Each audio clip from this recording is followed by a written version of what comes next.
Well, hello. Welcome you all here again. Here we are. We're continuing on our journey, being able to walk through the book of Proverbs as it has become, I can call it now a custom. We've done this now for at least 2 years. I believe this is year number 3, where we've taken the month of January and been able to experience it a chapter a day. The book of Proverbs has 31 chapters. And each one of those days, if we read a chapter a day, by the end of the month, we've been read all of all of Proverbs. And so we're here today. Today is January the 2nd, and we are going to be reading Proverbs 2. As we read Proverbs 2, it is comprised of 22 verses, and so it won't be a very long read. We'll be reading this from the English Standard Version. That is just one of my preferred translations. Is the King James Version, you have the New King James, New Living Translations, NIV, NASB, and many of other translations. Many of these different translations, they're just used depending on when and how they are used to translate from what they can find from some of the earlier manuscripts or earlier translations, just to try to help make it easier for us to understand not only what is written in the word, but understanding what it means, therefore providing the easier pathway for us to move it from what it says and what it means to know how can we apply it to our lives. But here out of the English Standard Version, we're going to be reading Proverbs chapter 2 on January the 2nd. And so here, as before I do begin reading, if this is encouraging and to you, I ask that you like, that you share. You can leave your comments here.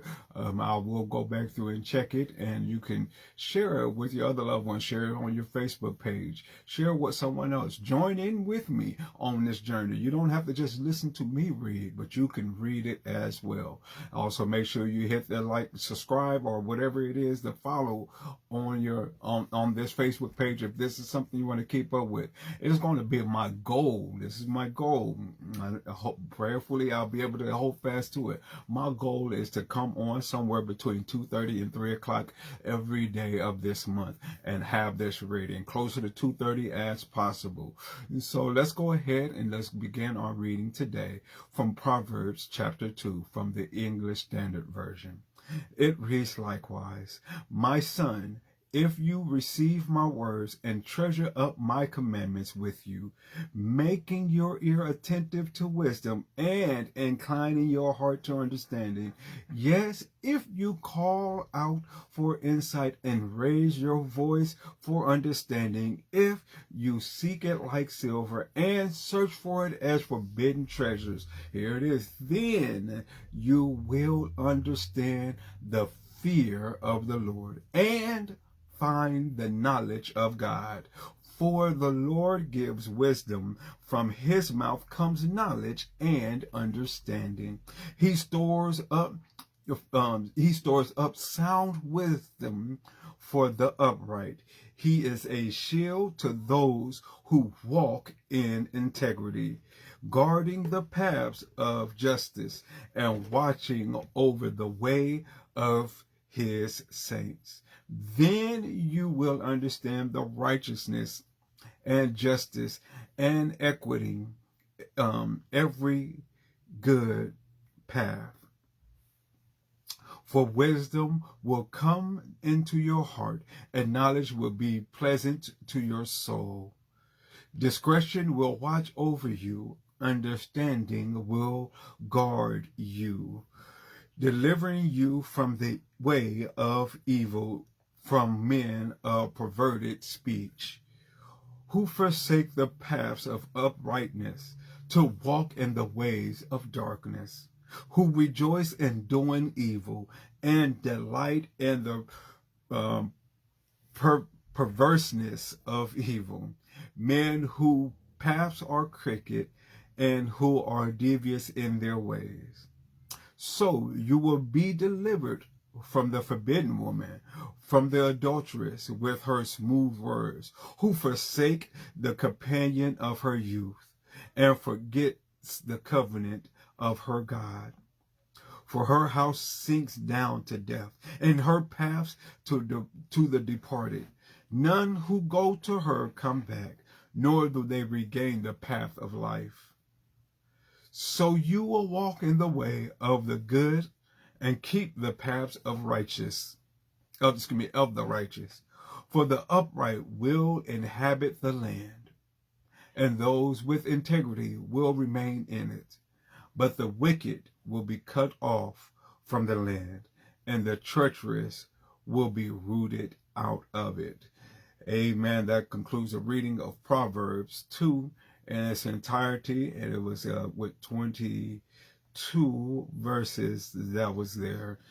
I noticed just brief commentary here, as this is really wanting the reader, this son, to understand the true value of wisdom.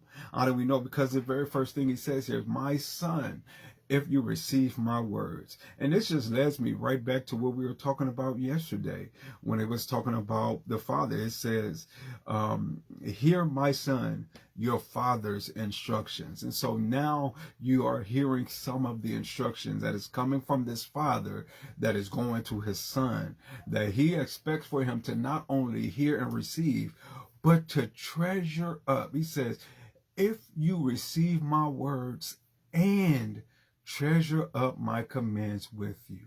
That to have something as a treasure, it's to tend to it in a unique manner or way. I remember growing up, we used to have, my grandmother used to have in her house, she used to have one of them great big old china cabinets. And in that china cabinet, at the bottom, you'll find toys, you'll find junk mail, you can find all kinds of things. But the higher up that you got in the china cabinet, they normally had some drawers that was down there at the bottom, but then you had the two glass doors that will open up. And the higher you moved up on the china cabinet, the more valuable things were. The things that was treasured most were things that was on the top shelf. Well, I always used to wonder, why were they put on the top shelf? And my grandmother would simply say, so that the kids cannot get it and mess it up. And this just makes me think about when we truly treasure up some things in our hearts, they shall be put in a place where just not anyone could come in and destroy it. Anyone could come in and use it or even abuse it. But notice here, he gives a few different things here. He says, look, if you receive my word, if you treasure up my commands, if you make your ears attentive to wisdom, if you incline your hearts to understanding, if you call out for insight, and if you raise your voice for understanding, if you seek it like silver, if you search for it as hidden treasures, then in verse 5 it says, then you will understand the fear of the Lord. Notice all of those ifs that is attached to this thing of wisdom, how much it is to be sought after, how much it is to be desired. One may ask, well, what is wisdom? I define wisdom personally in this sense. Wisdom is knowing the right things. But then it's not only knowing the right things, but it's understanding how to use the right things. Knowing the right thing and understanding how to use the right things. But hold up, there's even a step further than that. Understanding how to use the right things in the right time and in the right way. You know, we can know what to say, but we could say it in such a harsh way that it becomes unbeneficial. We can know what to say. We can have the knowledge. We can have understanding that we got to be careful of how we say things. But then there are some times when we could still say it in the wrong season. We could say it with the wrong motives attached to it. But when we know the right things and understand how to rightfully apply it, if I could just sum up that second part, rightfully apply it unto our lives, that is where you really move into the realm of wisdom. It says, look, if you do all these things, this word then, it allows me to be able to know that when the conditions that were stated before are met, this will be the result. The result will be you will understand the fear of the Lord. And not only understand the fear of the Lord, but you will find the knowledge of God. You will understand what it means to have this deep reverence of God. You will have this understanding of what it means to hold God to high honor. You will understand what it means to take God serious and consider him in all that you do. And because of that, you will find yourselves, the knowledge of God. You will have these things that cannot be received anywhere else. This quality of wisdom is that what we are able to get. Look here, he says in verse 6, for the Lord gives wisdom. Because that's ultimately why you are doing all this searching and all these things. The reason why you will find yourselves understanding the fear of the Lord and that you will find the knowledge of God is because when you find these things, you find the source from where they come from. Verse 6 out of the English Standard Version uses this word for, F-O-R. That allows me to know that this is why, or this is given a reason as to why you will then find understanding, or you will understand the fear of the Lord, why you will find the knowledge of God. It is simply because the Lord gives wisdom. And then not only that, from his mouth comes knowledge and understanding. Verse 7 says, he stores up sound wisdom for the upright. He is a shield to those who walk in integrity.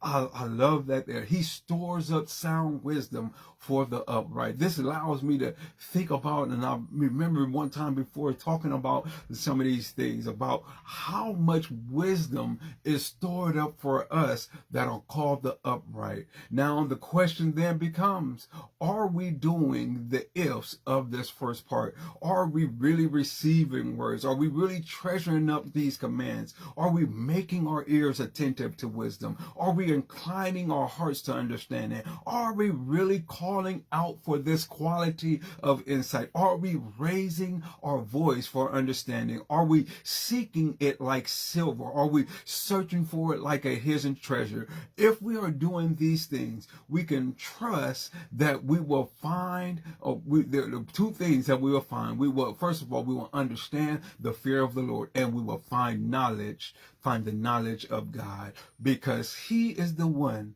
that gives this wisdom, and he is the one that has all this wisdom, sound wisdom, stored for us. This reminds me of what what James talks about when we read through James in the first chapter. Let me see if I can pull it up here. And this is a study that in this James that I know has been heavy on my wife's heart. So we've been prayerfully considering as we're trying to finish up going through First Peter, but we are also going through. We've been communicating about James. But in James, he tells, look at what he says when it comes down to wisdom. James picks up on a lot of these key things, Brother Fletcher. Look at what he says in James chapter 1. I'm going to go back to verse 2 and just watch how it unfolds, and then we're going to be finished here. It says, look, my brothers and sisters, consider it nothing but joy when you fall into all sorts of trials. And I'm reading this from the NET, the Net 2 Bible. Because you know that the testing of your faith produces endurance, and let endurance have its perfect effect, so that you will be perfect and complete, not deficient in anything. But if anyone is deficient in wisdom, this is why I wanted to go back and read all of that, because it's all connected. Look, but if anyone is deficient in wisdom, what should he do? He should ask God. Why should he ask God? Because God is the one that says who gives to all generously and without reprimand, and it will be given to him. But he must ask in faith without doubting, for the one who doubts is like a wave of the sea, blown and tossed around by the wind. For that person must not suppose that he will receive anything from the Lord, since he is a double-minded individual, unstable in all of his ways. Now the believer of humble means should take pride in his high position, but the rich person's pride should be in his humiliation, because he will pass away like a wildflower in the meadows. For the sun rises with his heat and dries up the meadows. The petal of the flower falls off and its beauty is lost forever. So also the rich person in the midst of his pursuit will wither away. Happy is the one who endure testing, because when he has proven to be genuine, he will receive the crown of life that God promise to those who love him. Let no one say when he is tempted, I am tempted by God. I'm going somewhere with this. For God cannot be tempted by evil, and he himself tempts no one. But each one is tempted when he is lured and enticed by his own desires. If you was with me yesterday, this sounds kind of familiar in language, doesn't it? Amen. Then when desire conceives, it gives birth to sin, and when sin is full grown, it gives birth to death. Do not be led astray, my dear brothers and sisters. Here it is. This is where we're going with this. All generous giving and every perfect gift is from above, coming down from the Father of lights, with whom there is no variation or the slightest hint of change. By his sovereign plan, he gave us birth through the message of the truth, that we would be a kind of first fruits he created. And so then he goes on and he talks about some other things about how we are to use our speeches and about this message. It really breaks off into some things dealing with that. But I just wanted to really show how even James is even really speaking about this whole thing of wisdom, this generous gift that comes from above, that is perfect, that comes down from God, from whom there is no variation. Doesn't that sound familiar? Look, then you would understand the fear of the Lord and find the knowledge of God. For the Lord gives wisdom. From his mouth comes knowledge and understanding. He stores up sound wisdom for the upright. How much wisdom, as we close this, how much wisdom have you left in the storehouse when you've been going through some difficult times? How much wisdom have you left in the storehouse because you did not acknowledge God in all of your ways?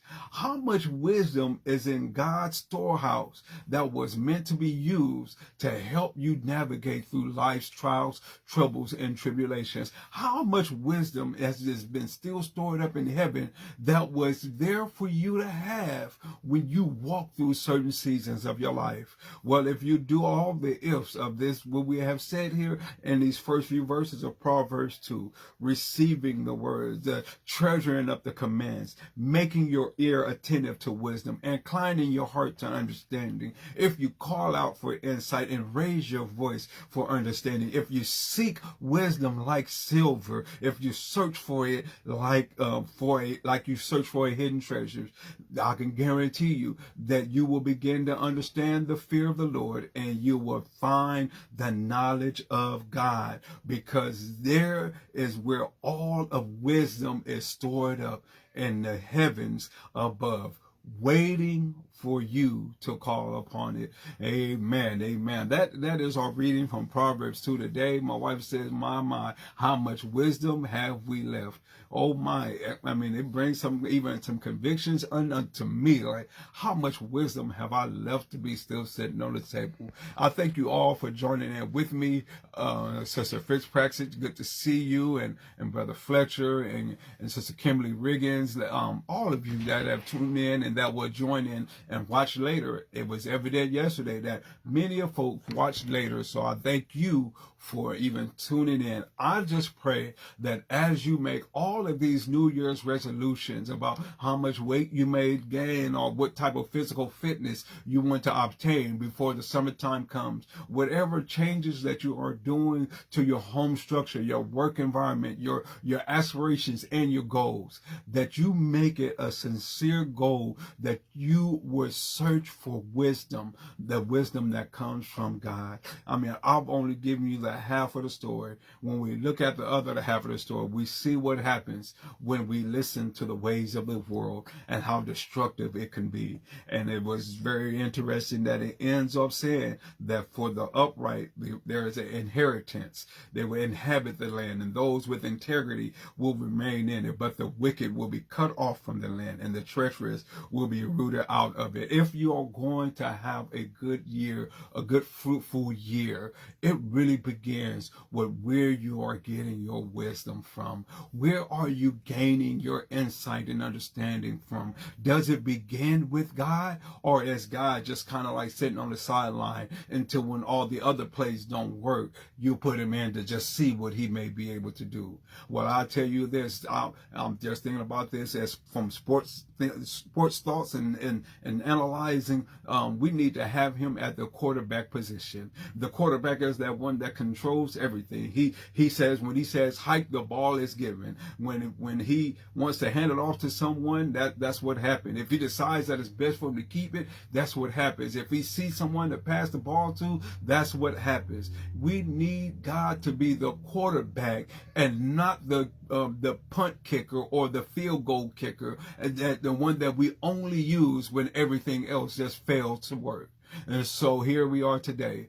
I'm challenging you on this new year that you will seek wisdom as you seek God, and watch what you find when you come down to finding understanding, finding knowledge, and finding the fear of the Lord. May God bless you and may God keep you. That is my humble prayer.